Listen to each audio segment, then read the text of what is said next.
ก็มีโอกาสญาติเวลาให้ได้เพราะว่าหนทางอันนี้เป็นหนทางที่ประเสริฐที่เลิศสัตว์ทั้งหลายได้มาเดินในหนทางอันนี้คือว่าเป็นสัตว์ผู้ประเสริฐเป็นสัตว์ผู้เลิศเป็นจังว่าอริยมรรคอริแปลว่าเป็นผู้ห่างไกลจากข้าศึกทางจิตใจอริยะแปลว่าประเสริฐ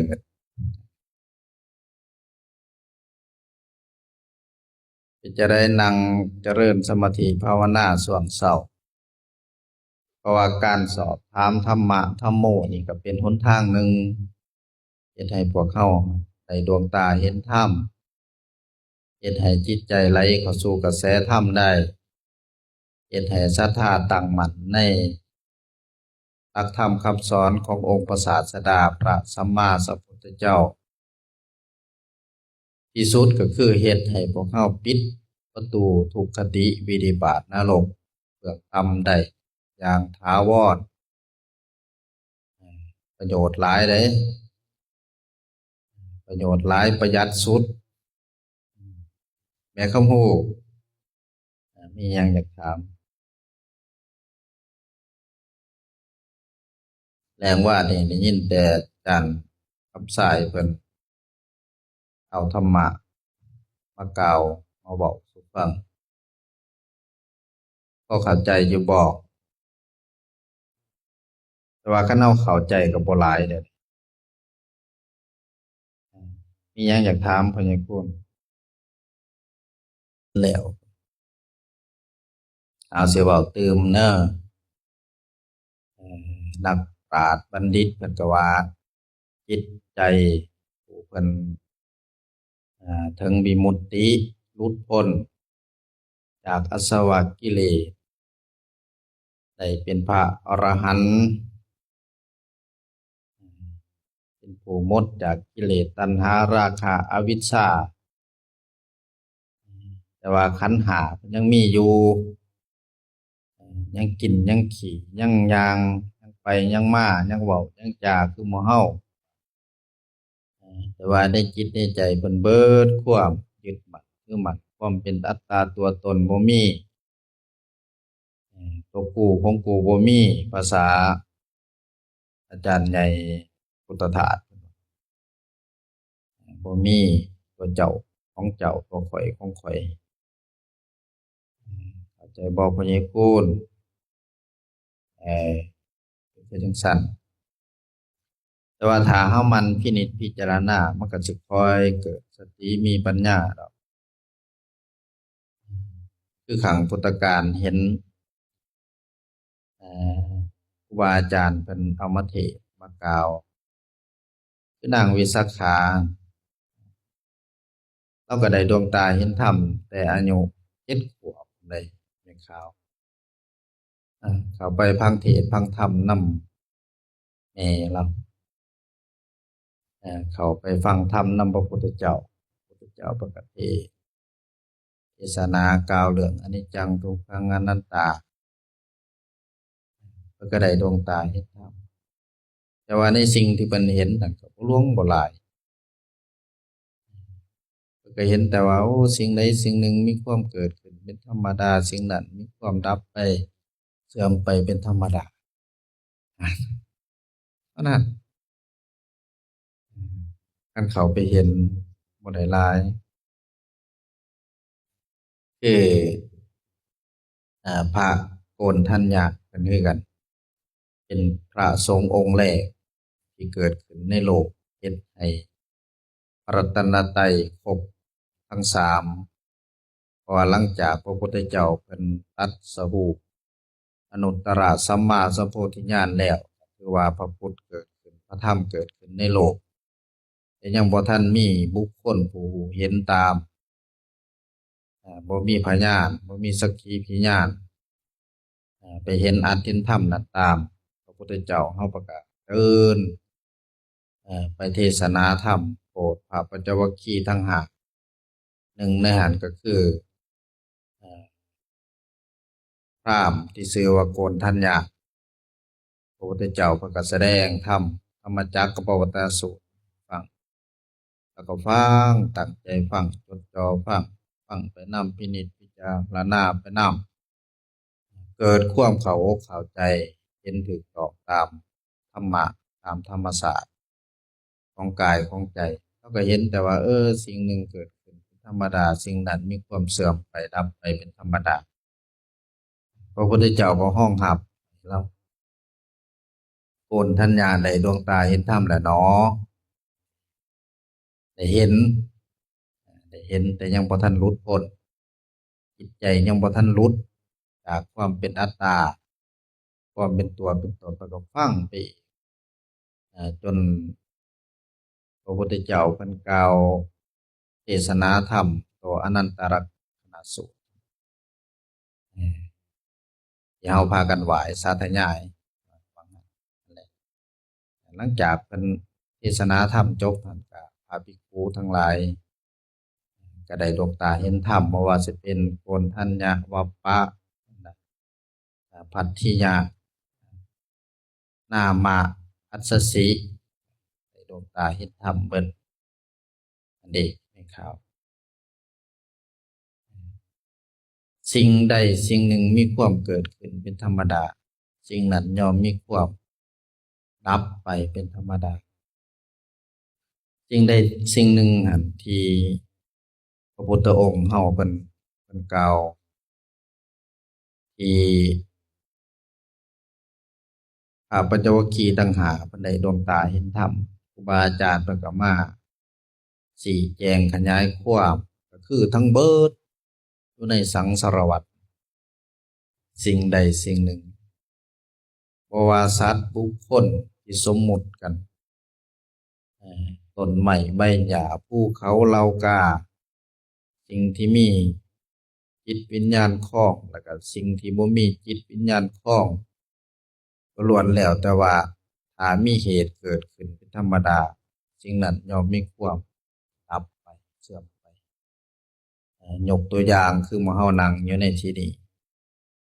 ในเมื่อว่ามีกายมีจิตมันเกิดขึ้นแล้วอย่าลืมเด้มันต้องเสื่อมแล้วเด้หมู่เฮาเสื่อมเสื่อมไปเสื่อมไปเสื่อมไปหาความดับความเปลี่ยนแปลงแต่ว่าดับแล้วก็บ่หยุดถ้ายังมีเหตุคือลมสู่ฟังนั่นแหละถ้าส่วนกายพระพุทธเจ้าเพิ่นก็เว้าสู่ฟังว่าเป็นส่วนประกอบธาตุทั้งสี่ส่วนกายเฮานี่ส่วนรูปธรรมประกอบด้วยธาตุทั้งสี่เพิ่นว่าดินน้ำไฟลม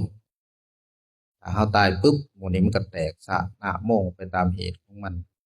ดินไปสู่ดินน้ำไปสู่น้ำไฟไปสู่ไฟลมไปสู่ลมไปสู่คลื่นสู่ธรรมชาติคือเก่าอันนี้ส่วนจิตส่วนใจถ้าเฮายังมีอวิชชาเป็นเครื่องกั้นตัณหาเป็นเครื่องผูกมีอุปาทานเป็นเครื่องยึดสิท่องเที่ยวอยู่ในสังสารวัฏตามเหตุปัจจัยไปเฮ็ดบุญหลายเฮ็ดบาปหลาย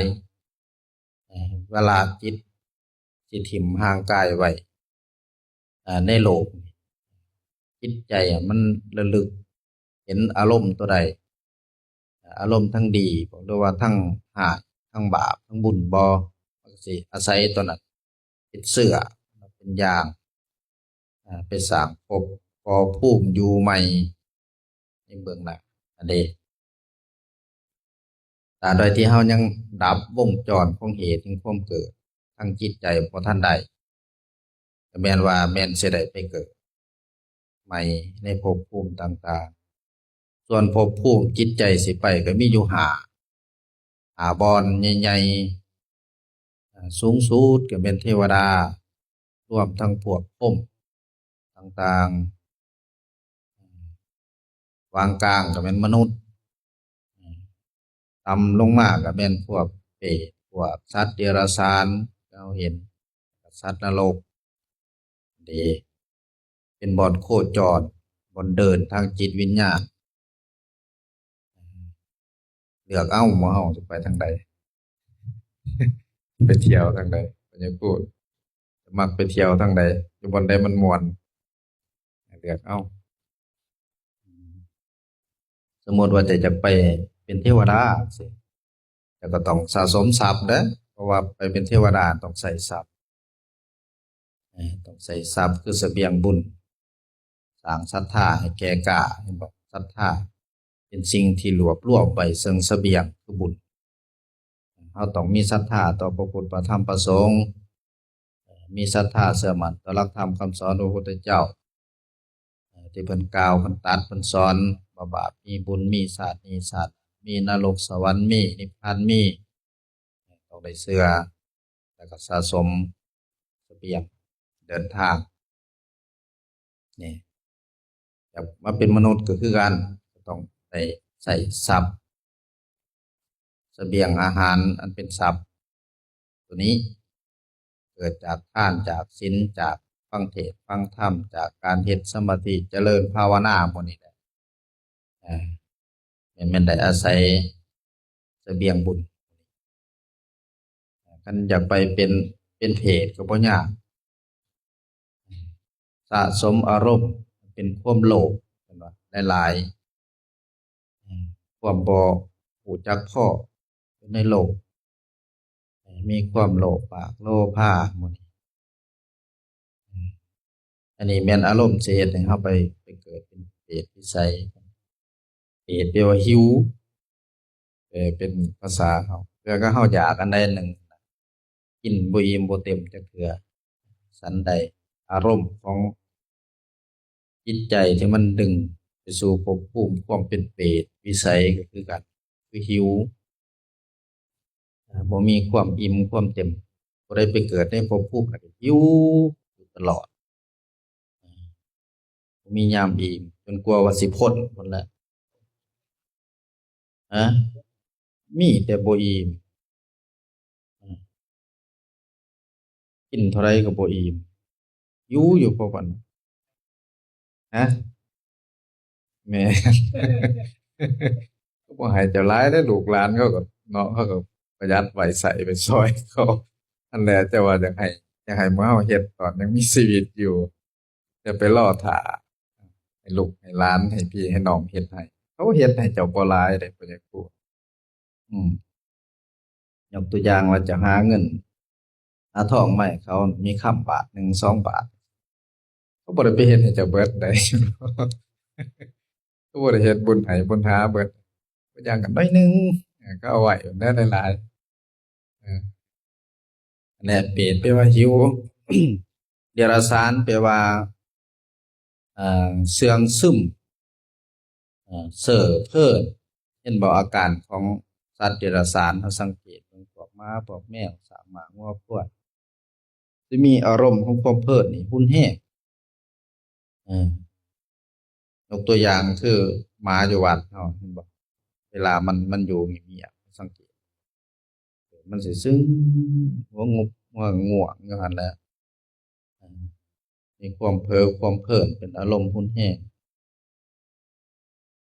บัดนี้สิ่งที่พาให้เราไปเกิดอยู่ในภพภูมิเมืองต่ำสุดสัตว์นรกคือความโกรธความหายในรวมทั้งหมดนะครับเป็นเหตุทั้งโลภทั้งโกรธทั้งหลงอยู่ในเป็นอารมณ์ฉะนั้นจะว่าถ้าพวกเรามาฝึกขัดเกลาให้อกุศลมูลเหตุแห่งความทุกข์ทรมานอยู่ในสังสารวัฏให้เบาบางลงบ่ว่าจะเป็นความโลภความโกรธความหลงก็ดีเราจั่งสิมีโอกาสไปสู่สุคติได้ถ้ามาเข้าใจอยู่ในธาตุในขันธ์อยู่ในกายในใจมาเข้าอกเข้าใจได้สติปัญญาเฮ็ดถูกต้องตามที่พระพุทธเจ้าเพิ่นสอนเห็นอนิจจังทุกขังอนัตตาก็มีโอกาสเป็นอริยบุคคลนั่นเด้เพิ่นก็สอนไว้แม่นครับแต่ว่าอริยบุคคลเนี่ยมันดีเลิศดีเลิศประเสริฐสูงสุดเพราะว่าสิบ่ได้ไปท่องเที่ยวอยู่ในภพภูมิเมืองต่ำอีกคันผู้ใดได้เป็นอริยบุคคล นับแต่ขั้นต้นโสดาบันขึ้นไปบ่ได้ไปแล้วนรกนี่อยากไปก็บ่ได้ไปถ้าผู้ใดได้โอ้ยอยากไปตกนรกเด้ไปเป็นผีเป็นเปรตเด้อยากไปเป็นหมูหมากาไก่เด้ก็บ่ได้ไปเพราะว่าคุณธรรมตัวนั้นรัก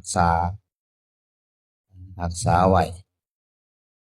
พระพุทธเจ้าว่าเขาเจ้าสิเวียนว่นตายเกิดอยู่ในความเป็นมนุษย์และก็เทวดา